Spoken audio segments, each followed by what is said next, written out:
Hello, मैं Manoj Kumar government college Kota के assistant professor के पद पर कार्यरत हूँ। आपको जो आपका टॉपिक चल रहा था sp3d संकरण चल रहा था, तो मैंने उसी को डायरेक्ट निकाला है। नेक्स्ट हमको बिल्कुल कंटिन्यू स्टार्ट करना है कि देखिए हम जो कर रहे थे sp3d संकरण, हम जो कर रहे थे इसकी संरचना की हम बात कर रहे थे कि इसमें क्या है कि इस संकरण को हम जो नाम देते हैं त्रिकोणीय द्विपिरामिडीय बोलते हैं। Trigonal bipyramidal, trigonal bipyramidal. देखिए इस संरचना में क्या होता है कि हमारा जो ये जो भाग है, ये जो भाग है, तो ये तो क्या 180 डिग्री के कोण पर हो जाता है। ठीक है, ठीक है। दूसरी बात क्या है कि ये जो तीनों हैं, ये जो है, ये जो से क्लोरीन क्लोरीन क्लोरीन की अगर बात करते हैं तो ये क्या है, आपस में एक प्लेन में स्थित है, प्लेन में स्थित है। परंतु इसकी अगर बात करते हैं, इसकी और इसकी बात करते हैं, तो ध्यान से देखिए ये तो है ऊर्ध्वाधर और ये जो है हमारा, ये क्या क्षैतिज है। परंतु इसके बीच में जो कोण आएगा वो क्या आएगा, हमेशा 90 डिग्री आएगा। अर्थात इससे डायरेक्टली क्या है, वो इससे डायरेक्टली क्या है, ऊर्ध्वाधर है। मतलब इसके अंदर और इसमें जो सेम है चीज़, वो क्या है, ये और ये ध्यान रखें, 90 डिग्री का कोण। तो इसका क्योंकि ये 180 डिग्री पे है, ये दोनों पूरा पूरा, ठीक है ना, 180 डिग्री पे है। और ये आपस में क्या है, ये आपस में सी एल आपस में क्या है, 120 डिग्री पे। तो इस प्रकार से क्या होता है, ये जो संरचना होती है उसको ध्यान से देखें। यहाँ पर बताया कि ये trigonal bipyramidal, trigonal bipyramidal, trigonal bipyramidal संरचना के आते हैं। एक इसमें बहुत ही इंपॉर्टेंट जो समझने वाली बात होती है, क्या होते हैं कि कभी भी आपका अगर लोन पेयर आएगा, सबसे पहले अगर लोन पेयर आएगा तो क्या है, ट्राइगोनल पे आएगा, इस पे आएगा, है ना। ये लोन पेयर अगर कभी पे आएगा तो पहले इस पे आएगा, दूसरा इस पे आएगा, फिर तीसरा इस पे आएगा। इन दोनों ऊर्ध्वाधर पर सबसे लास्ट में, 1 2 3, तीन लोन पेयर आने की कंडीशन भी इन तीनों पर रहेगी। अर्थात जो लॉन्गिट्यूडनल अपना ये है, ये इस पर कभी भी नहीं आएगा। ठीक है। अर्थात लेकिन बाकी इसके बाद में sp3d2 हो गए, sp3d3 हो गया, तो इन सब में क्या आएगा, सबसे पहले किस में आएगा, सबसे पहले इन पर आएगा, सबसे पहले यहाँ पर आएगा, यहाँ पर आएगा। ठीक है, तो ये थोड़ा सा ध्यान रखें बात का। अब हम नेक्स्ट चलते हैं, तो हम देखते हैं कि इसके अंदर हमने क्या किया था, 5 हमारे जो बनाए थे हमने, 5D कक्षा बनाने के बाद देखिए,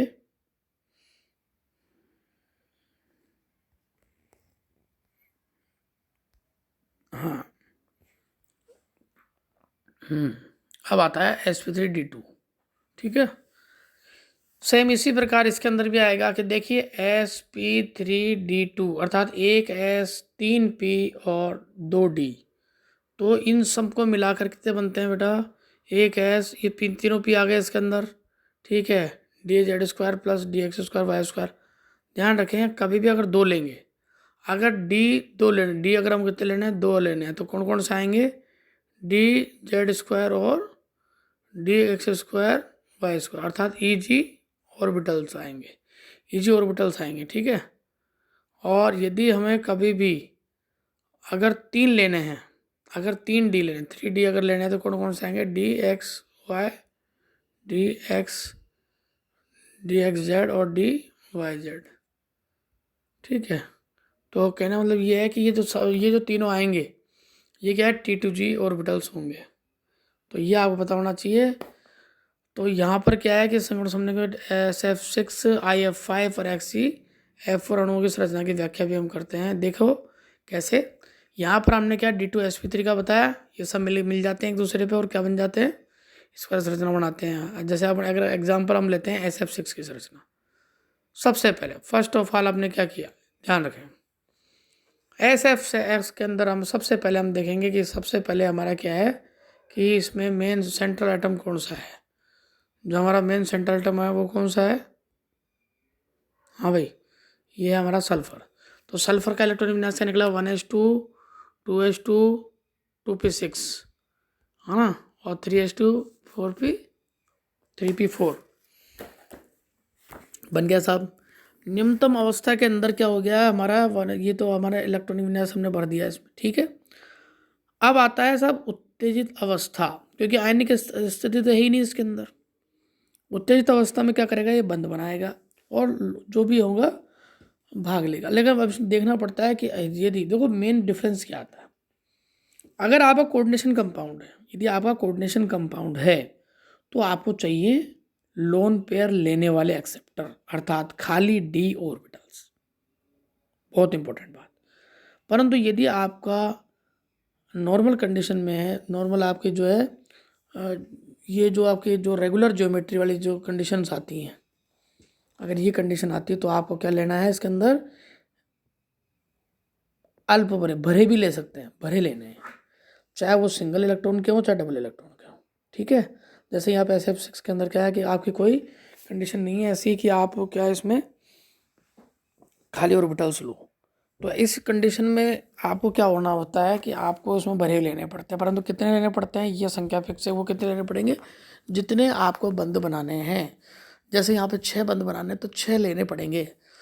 तो वन एस तो आप एक उत्तेजित अवस्था में क्या हुआ, एक जो खाली थे ना, उत्तेजित अवस्था में क्या हुआ, पहली बात तो जितने भी ये जो आपके भरे हुए हैं जितने चाहिए उसके हिसाब से ये खाली होके उसमें फिल्डेड भरेंगे, डी भरेंगे। तो आपका 3P है तो यहाँ से एक चल जाएगा, एक तो 3S है इसमें से एक चल जाएगा, तो कुल मिला के कितने हो जाएंगे, ये पूरे 6 के 6 काम आ जाएंगे। और जो नए संकट बनाएंगे सबके अंदर एक क्या है, सिग्मा बंध का निर्माण होगा, और सिग्मा बंध निर्माण होने के बाद के जो है ना 6 नए कक्षक बनेंगे, जिसमें एक में तो इलेक्ट्रॉन चला जाएगा, और फ्लोरीन के पीछड़ कक्षों के साथ अतिवापन करके 6 सिग्मा बंध बना लेंगे, और इस प्रकार SF6 का एक अष्टफलकीय अणु बन जाता है। ये जो संरचना है इसकी ध्यान से देखिए, संरचना, इस संरचना में देखो ऊपर और नीचे तो क्या है आपका फ्लोरीन लग रहा है, परंतु ये सभी जो है ना चारों तरफ के जो फ्लोरीन है, ये क्या सभी इसके क्या है कि 90 डिग्री कोण पर स्थित है। ये इंपॉर्टेंट, तो इसलिए क्या है, ये हो गया ऑक्टाहेड्रल।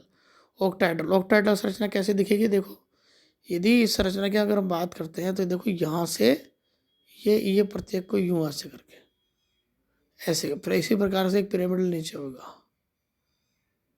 ठीक है, तो इस प्रकार क्या था, ऑक्टाहेड्रल संरचना का निर्माण होता है। ठीक है, लास्ट आती है sp3d3 IF7 के अंदर। अगर बात करते हैं, अब देखो इसके अंदर वही वाली बात है कि जो मैंने कहा था कि एक तो S हो गया, कोई बात नहीं, 3P हो गए, और D आपके कौन से हो गए, तीनों D आपके आ गए इसके अंदर।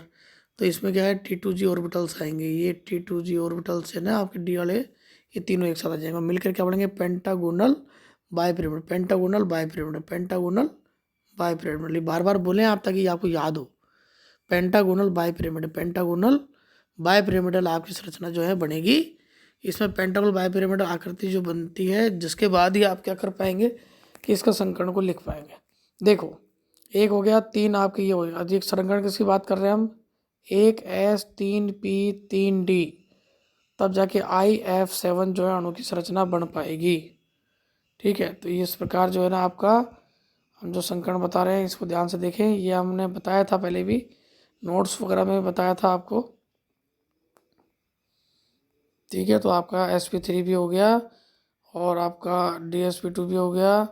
ये देखिए PCl5 वाला संरचना मैंने बताया था, और ये आपका ये हमारा चल रहा था sp3d3। इसमें देखो ये आपकी संरचना जो बनती है कैसे बनती है, पेंटागोनल बाइपिरामिडल। ठीक है, अब आपके रेगुलर यूज़ की बात अगर करते हैं तो हम एक पर थोड़ा सा संकरण को दोबारा से कर लेते हैं, फिर VSEPR थ्योरी हम पढ़ेंगे।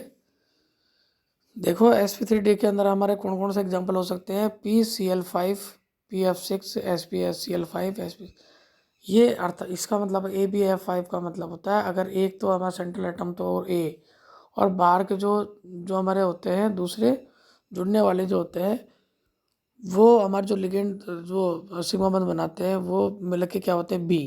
तो PCl5, इसमें P तो क्या है, सेंट्रल आयन हो गया आपका। अब देखो सेंट्रल एटम और आउटर एटम जो होते हैं, इसमें क्या होता है कि ये जो ये सारे देखो AB4L AB3L2 AB3L2 कुल मिलाकर क्या है, ये सब के सब क्या है आपके ये देखिए, है ना। अब आप देखो एक छोटी सी बात ध्यान रखो जो मैंने बताई थी कि आपको जब भी रेगुलर ज्योमेट्री की जब बात करेंगे तब sp3 की बात अगर करेंगे तो हमें हमेशा फिल्डेड भरे हुए ऑर्बिटल्स चाहिए। कितने चाहिए, जितनों की हमें आवश्यकता हो। यहाँ पे ग्राउंड स्टेट में देखो हमारे 1 2 3 4 5 ही था, एक्साइटेड स्टेट में था, एक्साइटेड स्टेट की अगर बात करते हैं देखो 1 2 3 4, यहाँ से उठ के एक आ गया 5। तो ये 5 sp3d हाइब्रिड ऑर्बिटल्स जो है ना वो चाहिए, ताकि ये पूरे 5 के 5 क्लोरीन को के साथ ये बंध बना सके। और क्या होएगा, बंध बनाने के बाद में हमारे को ये बता सके कि हमारे 5 और ये जो है बंध तैयार हो गए, इसका नाम है SpCl5 कंप्लीट तैयार हो गया। अब आता है SF4। ये मोस्ट इम्पोर्टेंट एग्जाम्पल है, क्योंकि इसकी ये एग्जाम में जरूर पूछा जाता है। SF4 है ना, सल्फर टेट्राफ्लोराइड। ये देखो, मैं सबसे पहले तो इन ग्राउंड स्टेट की बात करते हैं। ग्राउंड स्टेट में क्या होता है, ये दो मर जाते हैं इसके अंदर, इसमें ये 3 आ जाते। ये देखिए 1s2 2s2 2p6, ये तो वही सिंपल सल्फर वाला जो मामला है। तो ये पी के एस के अंदर तो क्या है, 2 मर गए, और ये 1 2 3 4, ये चारों इसमें मर गए। अब एक्साइटेड स्टेट में क्या होता है, हमें कितने चाहिए, 4 चाहिए। तो 1 2 3 और 4, एक एक्साइटेड स्टेट में आ जाएगा यहाँ पर, है ना। ये देखो, ये यहाँ से उठ के यहाँ चले गया। यहाँ जाने के बाद में क्या होगा, ये क्योंकि आवश्यकता है हमको 4 की है, जब हमको आवश्यकता 4 की, तो इसको काय को उठाएंगे, इसको छेड़ेंगे नहीं हम, ठीक है। तो sp3d हाइब्रिड ऑर्बिटल प्राप्त हो गया हमें 4। अब ठीक है, सब बन गए। इसमें देखो हमने ये डबल वाला भी शामिल कर रखा है ना। आप ऐसे कंफ्यूज मत हो कि खाली सिंगल सिंगल ही होता है, ऐसा नहीं। जितने हमको, जितने की जरूरत, कितने हमको जरूरत है, हमको ज़रूरत है 1 2 3 4 5।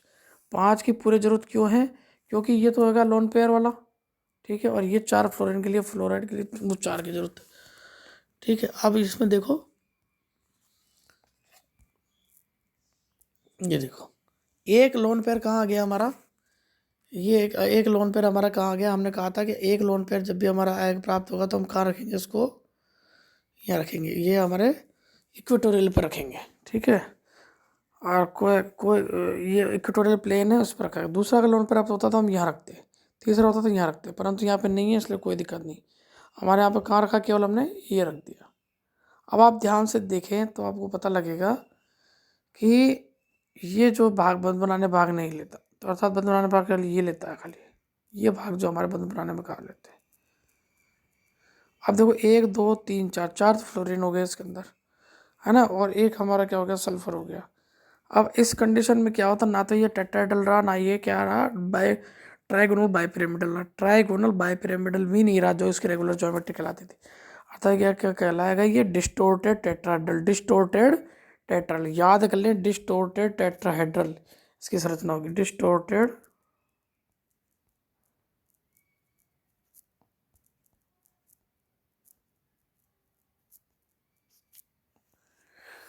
मतलब ये डिस्टोर्ट, विकृत विकृत चतुष्फलकीय है ना, विकृत चतुष्फलकीय इसका नाम रहेगा, है ना। ये संरचना आपके हमेशा पूछी जाती है, बहुत बार एग्जाम में पूछेगी, SF4, ठीक है। तो ये मोस्ट इम्पोर्टेंट है, ठीक है, याद रखें इसको।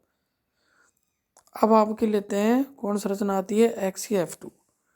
XeF2 के अंदर ध्यान रखें, सबसे पहले Xe की बात करें तो Xe के अंदर कितना होता है, Xe का आप वो ले, सब इलेक्ट्रॉन विन्यास ले, XeF2। तो Xe का आप अगर इलेक्ट्रॉन विन्यास लेंगे तो आपको ध्यान होना चाहिए Xe,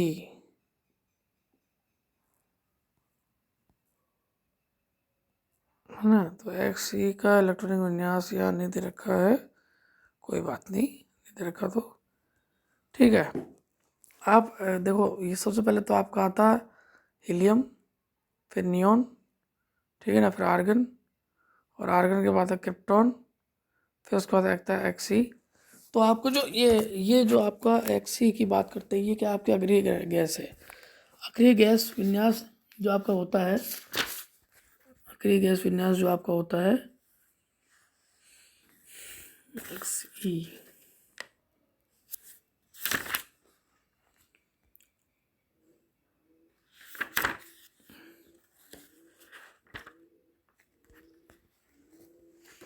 सबसे तो आप ये देखिए, पहले तो इसका इलेक्ट्रॉन विन्यास के आपका आप बात करेंगे, इलेक्ट्रॉन विन्यास आपको पता लग जाएगा। मेन बात तो आपको जो ध्यान देने वाली बात ये है कि जो भी अक्रिय गैस विन्यास होता है, इसके सारे सारे जो ऑर्बिटल्स होते हैं, सारे इलेक्ट्रॉनिक कॉन्फ़िगरेशन जो होता है इसका क्या भरा रहता है ना, खाली होती है। इसके ऑक्टेट इसके क्या पूरे फिल्डेड होते हैं, ठीक है। दूसरी बात क्या है कि हम जब भी इसे बनाएंगे, ये आपका क्या है कि आखिरी गैस जो आपका जो चैप्टर आएगा, आखिरी गैस के अंदर भी ये चैप्टर में आपके लगातार आएंगे।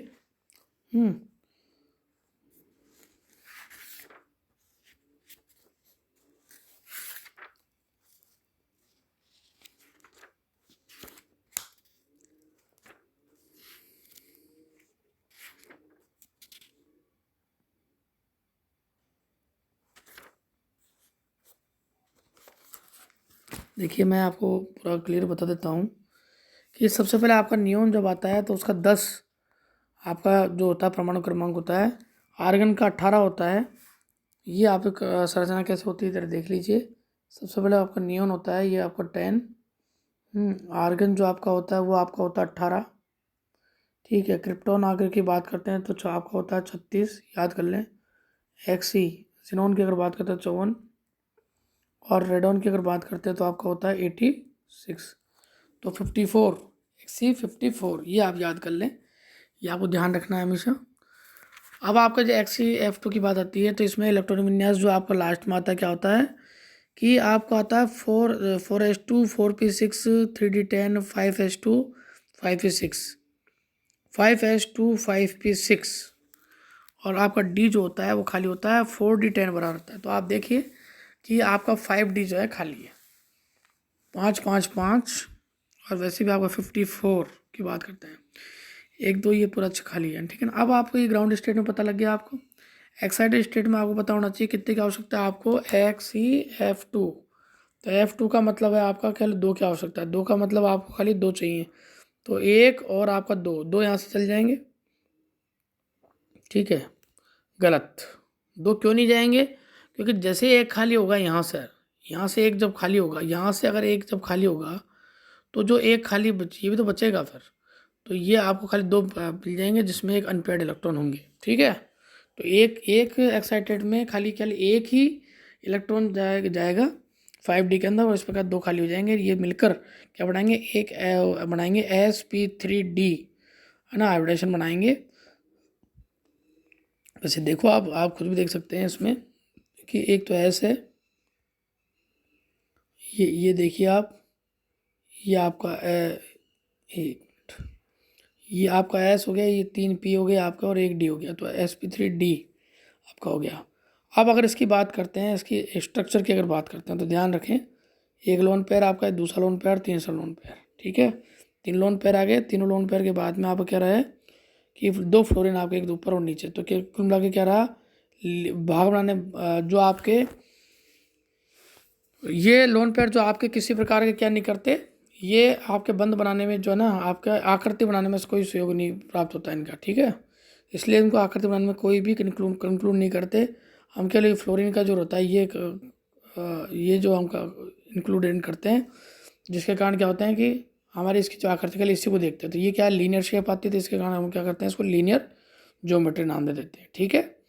ये आप कंप्लीट होता है, अगली बार आप वैसे PR थ्योरी करेंगे, तब तक के गुड बाय।